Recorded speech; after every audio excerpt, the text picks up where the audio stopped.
இரட்சகருமாயிருக்கிற இயேசு கிறிஸ்துவின் நல்ல நாமத்தில் ஒவ்வொருவரையும் நான் வாழ்த்தி வரவேற்கிறேன்.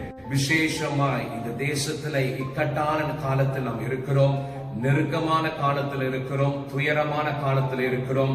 எவ்வளவு நெருக்கங்கள், துயரங்கள், வேதனைகள் இருந்தாலும் கர்த்தருடைய வார்த்தை எங்களை தேற்றி ஆற்றி பலப்படுத்தி தொடர்ந்து முன்னேறி செல்லுவதற்கு என் தேவன் நடத்துவதற்கு இன்னைக்கு அவர் போதுமானவராய் இருக்கிறார். இந்த வார்த்தையை கேட்டுக்கொண்டிருக்கிற ஒவ்வொரு வீட்டிலையும் குடும்பத்திலையும் என் தேவனாகிய கர்த்தர் கிரியை செய்வாராக, அசைவாடுவாராக.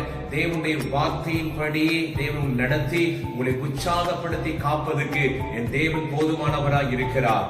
வேதத்திலிருந்து ஒரு வசனத்தை எடுத்து நாம் வாசித்து நாம் தியானிக்க போகிறோம். வேதம் சொல்லுகிறது, சங்கீத புஸ்தகம் 116வது சங்கீதம் 12வது வசனம் சொல்லுகிறது, தேவன் செய்த உபகாரங்களுக்கு நான் எண்ணத்தை செலுத்துவேன், கர்த்தர் செலுத்தின உபகாரங்களுக்கு நான் எண்ணத்தை செலுத்துவேன் என்று சங்கீதக்காரன் இப்படியாய் சொல்லுகிறார். பிரியமான சகோதர சகோதரிகளே, இந்த நெருக்கமான காலத்துல, துயரமான காலத்துல, வேதனையான காலத்துல நாங்கள் நீங்கள் நினைக்க வேண்டிய காரியம், என் தேவன் செய்த நன்மைகளை இந்த நாட்களில் நாம் நினைத்து பார்ப்போமாக. வேதனை நிறைந்த துன்பம் நிறைந்த காலத்துல ஆண்டவர் இதிலிருந்து நம்மளை விடுவிக்க முடியுமா? இல்லாவிட்டால் முன்னேறி செல்ல முடியுமா? இல்லாட்டி ஆண்டவர் இதிலிருந்து ஒரு சமாதானத்தை, சந்தோஷத்தை கர்த்தர் கொடுத்து எங்கள் தேவையெல்லாம் சந்திக்க முடியுமா என்று பலவிதமான கேள்விகள் நம்முடைய வாழ்க்கையில் எழும்பலாம். ஆனாலும் தேவனுடைய வார்த்தை உங்களுக்காக, உங்கள் குடும்பத்துக்காக கர்த்தர் நம்மோடு கூட பேசுகிறார். கர்த்தர் கொடுக்கிற வார்த்தை என்னது என்று சொன்னார், அவர் செய்த உபகாரங்களை, அவர் செய்த நன்மைகளை இந்த நாட்களில் நீங்களும் நானும் நினைத்து பார்ப்போமாக. ஏன் அதை நினைக்க வேண்டிய அவசியமா இருக்கிறது? ஏன் அதை நினைக்க வேண்டிய ரொம்ப அதிகமான தேவையா இருக்கிறது? காரணம் என்னது என்று சொன்னால், இதுக்கு முன்பதாக பல நெருக்கத்தில் நாம் இருந்தோம், பலவிதமான போராட்டத்தில் இருந்தோம், பலவிதமான கஷ்டத்தில் இருந்தோம், பலவிதமான வேதனையில் இருந்தோம். அவரை நோக்கி கூப்பிட்ட போது, அவரை நோக்கி நாம் ஜெபித்த போது, அவரை நோக்கி நாம் கதறின போது, என் தேவாதி தேவன், ராஜாதி ராஜன் எங்களை மீட்டு ரட்சித்து ஆசீர்வதித்து இன்னைக்கு வரைக்கும் என் ஆண்டவர் சமாதானத்தையும் சந்தோஷத்தையும் கொடுத்திருக்கிறார். பிரியமான சகோதர சகோதரர்களே, இந்த வார்த்தையை கேட்கும் போதும் கூட உங்களுடைய நம்பிக்கை வீண் போய் விடாதபடிக்கு, நம்பிக்கை அற்றவராய் போய்விடாதபடிக்கு இவ்வளோ அற்புதங்கள், இவ்வளோ அதிசயங்கள், இவ்வளோ நன்மைகள் கர்த்தர் நம்முடைய வாழ்க்கையில் நெருக்கமான காலத்தில் செய்திருக்கிறார். இந்த காலத்திலும் தேவன் நமக்கு உதவி செய்ய, அற்புதம் செய்ய, நன்மை செய்ய அவர் வல்லமையுள்ளவராய் இருக்கிறார். ஆதலால் அவர் செய்த நன்மைகளை, அவர் செய்த உபகாரங்களை இன்றைக்கு நீங்கள் நான் நினைத்து பார்ப்போம் என்று சொன்னார். நிச்சயமாய் ஒரு வழி திறக்க, ஒரு அற்புதம் நடக்க கர்த்தர் நம்முடைய வாழ்க்கையில் கிருபையாய் நடத்தி காண்பிக்க வல்லமை உள்ளவராய் இருக்கிறார். பிரியமான சகோதர சகோதரிகளே, ஏன் அவருடைய நன்மைகளை நினைத்து பார்க்க வேண்டும்? ஏன் நான் நன்மைகள் நினைக்க வேண்டிய அவசியமாய் இருக்கிறது? இந்த சங்கீதக்காரன் கர்த்தர் செய்த நன்மைகளை மறந்து போகவில்லை. எவ்வளவு மேன்மைகள், உயர்வுகள், எவ்வளவு விதமான ஆசீர்வாதங்கள், பெருக்கங்கள் இருந்தாலும் ஆண்டவர் செய்த நன்மைகளை அவன் நினைத்து பார்க்கிறார். தேவன் செய்த நன்மைகளை உணர்கிறார். கர்த்தர் செய்த நன்மைகளை ஒரு நாள் ஒருபோது வாழ்க்கையில் மறக்க முடியாத எண்ணி அதை நினைத்து கர்த்தரை நோக்கி பார்க்கத்தக்கதாய் தேவன் அவனுக்கு கிருபை கொடுத்திருக்கிறார். பிரியமான சகோதர சகோதரிகளே, இன்னைக்கு நிறைய பேருடைய வாழ்க்கையில இவ்வளவு பெருக்கம் வந்தவுடனே, ஆசீர்வாதம் வந்தவுடனே, பல விதமான உயர்வு மேன்மைகள் வந்தவுடனே கர்த்தர் செய்த நன்மைகளை மறந்து போகிறார்கள். அந்த சங்கீதக்காரனும் மறக்கவில்லை. ஆண்டவரை நோக்கி பார்த்து, ஆண்டவரே நீ செய்த நன்மைகளை நினைக்கிறேன், நீ செய்த உபகாரங்களை நான் மறக்கவில்லை, அதுக்கு உண்மை நோக்கி நான் பார்க்கிறேன் என்று சொல்லத்தக்கதாய் அவருடைய இருதயம் அப்படியாய் கொழுந்து விட்டு எரிந்தது போல இன்னைக்கு நீங்களும் நானும் இந்த நெருக்கமான காலத்திலே அவர் செய்த நன்மைகளை நாம் நோக்கி பார்ப்போம் என்று சொன்னால் நிச்சயமாய் ஆண்டவர் நம்மை ஆசீர்வதிப்பார். எதையும் மறந்து விடாதீர்கள். எவ்வளவாக அற்புதம் செய்து நன்மைகளை செய்த ஆண்டவர் இன்னைக்கு நம்முடைய வாழ்க்கையில ஆசீர்வாதத்தை கொடுத்து நடத்துவதற்கு போதுமானவராய் இருக்கிறார். அடுத்ததாக ஏன் அப்படி நன்மைகளை நினைத்து பார்க்க வேண்டிய அவசியம் என்று சொன்னால், வேதம் சொல்லுகிறது, எவ்வளவுக்கு அதிகமாக நன்மைகள் நினைத்து பார்க்கிறோமோ, தேவன் செய்த உபகாரங்கள் நினைத்து பார்க்கிறோமோ, அந்த அளவுக்கு கர்த்தரோடு கூட கிட்டி சேர்ந்து வாழ்வதற்கு ஆண்டவர் கிருபை தருகிறார். எங்களுடைய விசுவாசத்தை தேவன் பெருக பண்ணுகிறார்.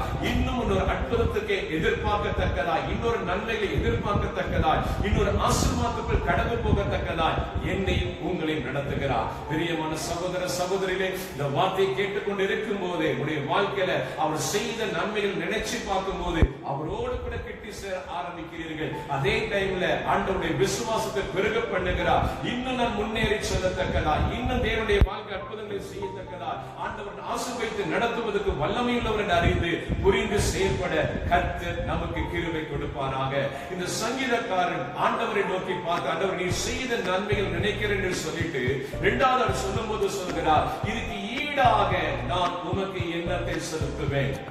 அவ்வளவு நன்மைகள் எனக்கு செய்திருக்கிறேன், அவ்வளவு அற்புதங்கள் எனக்கு செய்திருக்கிறேன், அவ்வளவு விதமான ஆசீர்வாதங்கள், பெருக்கங்கள், உயர்வுகள், மேன்மைகள் முடியாது இருந்த சூழ்நிலையில் நீர் அந்த காரியத்தை முடித்து காண்பித்து இன்னைக்கு மகிழ பண்ணி உயர்த்தி மேன்மைப்படுத்திருக்கிறேன். இதுக்கு காரணம் என நீருடைய வாழ்க்கையில வைத்த அன்பு, பாசம், நேசம், அதுக்குரிய ஆசீர்வாதம் என்று சொல்லிவிட்டு சொல்லுகிறார். இதுக்கு மாறாக நமக்கு என்னத்தை செலுத்துவேன் என்று சொல்லிவிட்டு 13வது வசனத்தில் அவர் சொல்லும் போது சொல்லுகிறார், 13வது வார்த்தையில் அவர் பேசும்போது சொல்லுகிறார், ரட்சிப்பின் பாத்திரத்தை எடுத்து நான் உம்மை தொழுது கொள்கிறேன்.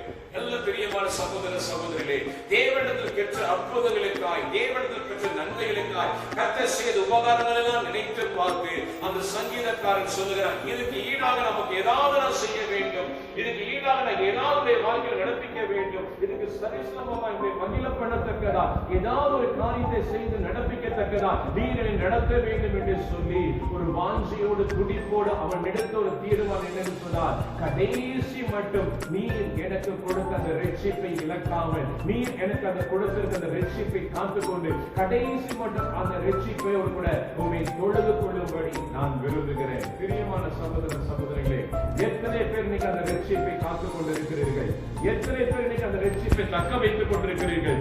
தேவன் செய்த ஒவ்வொரு நன்மைகளுக்கும், அற்புதங்களுக்கும், அதிசயங்களுக்கும் நாம் ஈடாக நாம் செலுத்த வேண்டிய ஒரு காரியம், நாம் பெற்றுக்கொண்ட ரட்சிப்பை எந்த பொருளோடும் கூட, எந்த உலகத்தோடு கூட, எந்த மனுஷரோடு ஒப்பிட்டு பார்க்க முடியாத ஒரு அற்புதத்தை நீங்கள் நான் இன்னைக்கு ருசித்து பார்த்து அனுபவிக்கிறோம். அந்த ருசித்த அனுபவத்தை, அந்த பெற்றுக்கொண்ட ரட்சிப்பை இன்னைக்கு மாத்திரமல்ல, எதை இழந்தாலும், எது நம்மை விட்டு போனாலும் இந்த ரட்சிப்பை நான் கடைசி மட்டும் இழக்காதபடிக்கு, அந்த ரட்சிப்பை விட்டு பின்வாங்கி போய்விடாதபடிக்கு அதை தக்க வைத்து நீங்கள் நான் காத்துக் கொள்வோம் என்று சொன்னார். அந்த ரட்சிப்பின் பாத்திரத்தை எடுத்து அவரை தொழுது கொள்ளும் போது பரலோகத்தின் தேவனாகிய கர்த்தர் மகிமை அடைவதற்கு வல்லமையுள்ளவராயிருக்கிறார். பிரியமானவர்களே, அந்த ரட்சிப்பை எந்த அளவுக்கு நம்ம தக்க வைக்கிறோமோ, எந்த அளவுக்கு காத்துக் கொள்ளுகிறோம், ஆண்டவரே எதை இழங்காத ரட்சிப்பை இழக்க கூடாதுன்னு இன்னைக்கு நம்மளை சிந்தித்து ஆராய்ந்து பார்த்து, ஆண்டவரே அந்த ரட்சிப்பின் அனுபவம் எனக்கு இருக்கிறதா, அந்த ரட்சிப்பில் எனக்கு நிலைத்து நிற்கிறனா?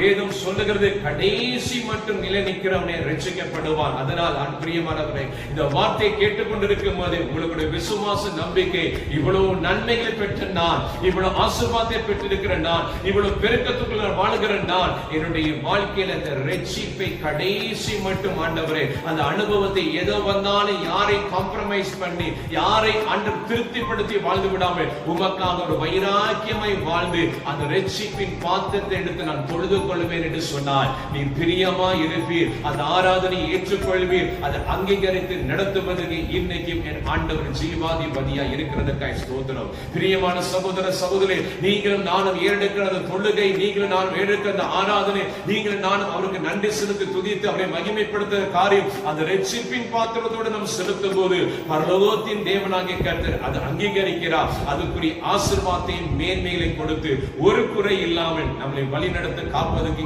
இன்னைக்கு அவர் போதுமானவராக இருக்கிறார். முதலாவது சொல்லுகிறார், ஆண்டவர் ஏதாவது உனக்கு நான் செய்ய வேண்டும் என்று சொல்லி ரட்சிப்பின் பாத்திரத்தை எடுத்து நான் எப்போதுமே தொழுது கொள்வேன், இந்த ரட்சிப்பை இழக்க மாட்டேன், உண்மை துதிப்பதற்கும் ஆராதிப்பதற்கு நான் மறக்காதபடிக்கு எந்த சூழ்நிலைக்குள்ளாய் போனாலும் நீ செய்த உபகாரங்கள் நினைத்து அதுக்கு கைமாறாகவே துதித்து நான் ஆராதிப்பேன் என்று சொல்லி அவர் தீர்மானம் எடுக்கிறார். பிரியமான சகோதர சகோதரியே, அதே வசனத்தில் 14வது வசனம் சொல்லும் போது அவர் சொல்லுகிறார், சங்கீதக்காரர் இன்னொரு தீர்மானம் எடுக்கிறார், நான் செலுத்தின பொருத்தனை நான் ஜனங்களுக்கு முன்பாக நிறைவேற்றுவேன்.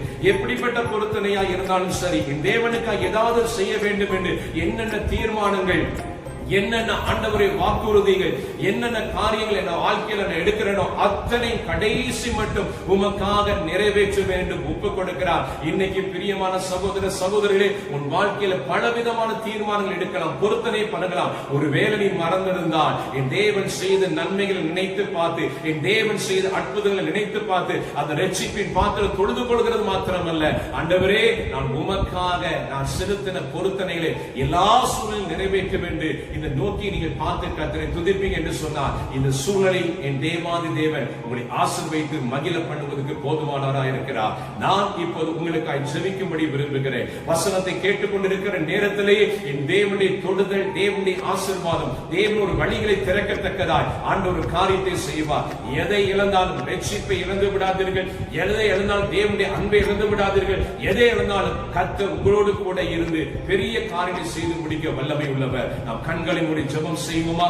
நேற்று இன்றும் என்றும் மாறாத நல்ல தகப்பனே, இன்னைக்கு நீ உயிரோடு இருக்கிறதற்காய் ஸ்தோத்திரம். நீ செய்த உபகாரங்களை நான் மறந்து போகவில்லை. இந்த இக்கட்டான காலத்தில், நெருக்கமான காலத்தில், துயரமான காலத்தில் நீ செய்த நன்மைகளை நினைத்து பார்ப்பதினால் உன்னோடு நெருங்கி வாழ, விசுவாசத்தில் வளர்ந்து பெருக, ஆண்டவரை இன்னும் ஆண்டவரை நேசித்து உம்மோடு கூட முன்னேறி செல்ல கர்த்தர் நீர் கிருபை கொடுத்து வழிநடத்தும்படியா நான் ஜெபிக்கிறேன். உம்மிடத்தில் பெற்ற அற்புதங்களுக்காய், அதிசயங்களுக்காய் எண்ணத்தை நான் செலுத்த போகிறேன். என் ரட்சிப்பின் பாத்திரத்தை எடுத்து கடைசி மட்டும் உமக்காய் வைராக்கியமாய் வாழ நீர் கிருபை கொடுத்து வழிநடத்துவீராக. ஏறெடுத்த பொருத்தனைகளை செலுத்தும்படி நீர் கிருபை கொடுப்பீராக. இந்த சத்தியத்தை கேட்டுக்கொண்டு, இந்த வார்த்தை கேட்டுக்கொண்டு ஒவ்வொரு குடும்பத்தின் பிள்ளைகளின் ஆசீர்வதித்து, நோய் நொடி இல்லாதபடிக்கு, பலவீனம் இல்லாதபடிக்கு உடைய தேவைகளை சந்தித்து ஒவ்வொரு நாள் கர்த்தர் காத்து வழிநடத்தும்படியா நான் ஜெபிக்கிறேன். இயேசுவின் ரத்தம் தெளிக்கப்படுவதாக. எல்லா வைரஸுக்கும் தீங்குக்கும் விலக்கி காத்துக்கொண்டு உம்முடைய சமாதானம், சந்தோஷம், உம்முடைய பலன், கிருபை